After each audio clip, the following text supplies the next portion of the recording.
Hello there, welcome back. I must admit, I do enjoy filming these YouTube videos because each time I do, I feel like enough time will have passed that I could be speaking to a brand new audience. What a crazy start to 2022 it has been. As you can see, I'm in a new location. I moved back to London, which has been pretty cool. I apologise if the setup looks a little cheap. The room looks incredibly bare.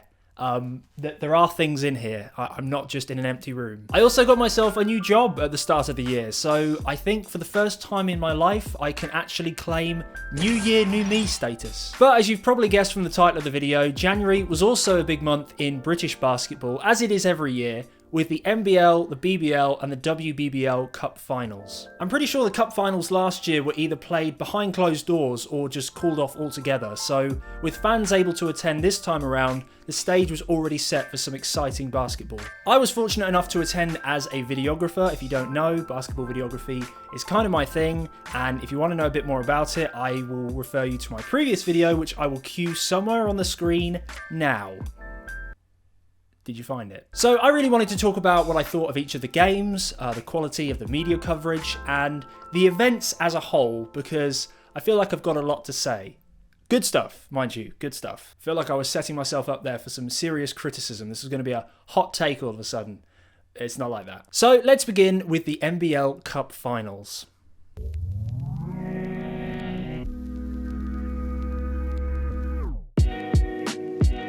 So the NBL Cup Finals consisted of 6 games across 2 days, 4 on the Saturday and 2 on the Sunday, and you had the usual teams in attendance like Manchester, Ipswich, Haringey and Solent, but then you also had teams like Richmond and Stockport, who I don't think had been in a cup final up until this point.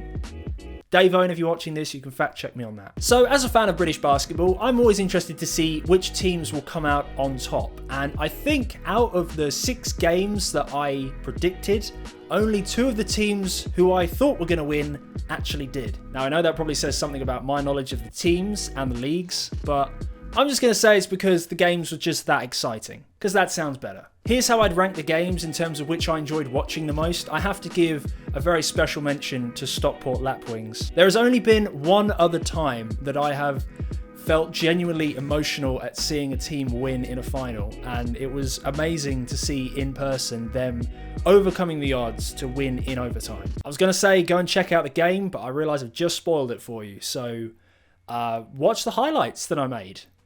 There's a good alternative. As I mentioned, it was great having fans back in the arena, and they were more than entertained, not just by the basketball, but also by the guys over at Big Dog Ballin'. I hadn't seen these guys before. I know they do a great job over at Essex Rebels, but man, they just stole the show. I'm not sure I've ever seen a UK crowd that engaged at a basketball game before, and I did manage to put together a little highlight reel of Stan just launching prizes into the crowd, doing Mexican waves, and just generally being a showman. It just brought up the level of the event as a whole, and I think everyone left feeling like they'd had a great time. Unless, of course, you lost. I'm sorry, I had to include that. Damn it. Oh, I'm sorry. So that pretty much covers the games, so let's look at the content side of things. I really enjoyed working on these finals. Firstly, I got to cut highlights during the game, so I'd be sending clips to the social media guys to put out at halftime or at the end of the game. It's a different sort of workflow to what I'm used to, and is something I'd like to try out a bit more if possible to kind of fine tune, because at the end of the day, it is a skill. But I get that also depends on what the venue can offer in terms of Wi-Fi or just a little workstation, so yeah, it's interesting. The other reason is that I got to work with so many great people and meet a load of content creators who I hadn't spoken to in person before, so shout out to Harry, Marcel and Luke. Luke in particular did an amazing job covering the finals, and I really hope at some point in the future I can come down to Solent on a game day. Personally, I was really pleased with how my own content came out. I produced 8 highlight videos, which is probably the biggest project I've ever worked on, and that was the result of a lot of late nights and finding the right music. Whenever I'm editing a basketball mixtape, I always find the music to be a super important part because it can really set the tone for the video. So if you have the time to browse for the right track, I would definitely recommend it. I know it's not always easy to find the right song, but if you go and watch all the highlight videos that I made for the Cup Finals, you can kind of see I tried to pick the track that would suit the feel of the game. Obviously, choosing the music before the games had even been played made it quite difficult, but I think it was more or less there. So big congrats to BE for putting on a really good event. Congrats to all the teams that made the finals. And yeah, bring on the playoff finals later this year.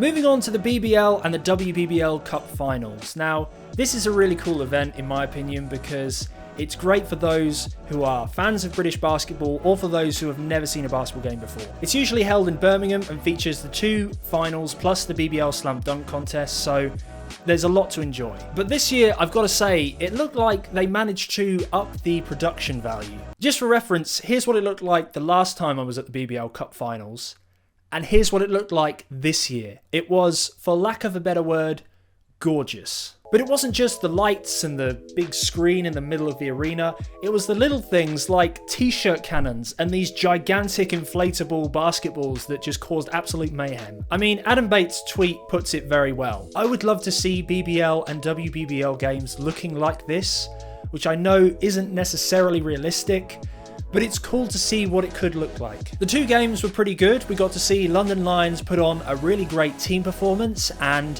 Gino Crandall proved to everyone why he's still the MVP of the BBL. And the slam dunk contest was pretty excellent. I think Murray Hendry should have won, but congrats to Name on Right, back-to-back champion. As for the media side of things, it was a real who's who of basketball content creators, and we had a big media briefing before the first game.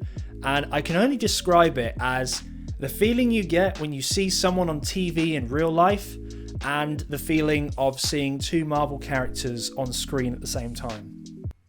If that makes sense. Anyway, there was a lot of great content that came from the finals. Obviously, that was helped by the fact that everything looked so good, but I just feel everyone's so good at what they do. Everyone has their own style, their own way of putting out the content, and it just looks so good. I myself didn't necessarily go in with an idea of what I wanted to make, which can be good in some instances because it means you're not trying to force content around what you've got. You just kind of let the game happen and then see what you've got to work with. But then it can also be nice going into a game where you know exactly what you're going to make and you know the shots that you need and the look that you're going for. From my experience, there's no real right or wrong way of doing it. I probably shot way more than I needed to for the content I ended up putting out, so I guess that's just something to consider. At the end of the day, it was a real spectacle. It was fantastic to be there. I had a great time, and I hope many others did. I can't show this, but under my camera is a booklet that all the media people at the BBL Cup Finals got given,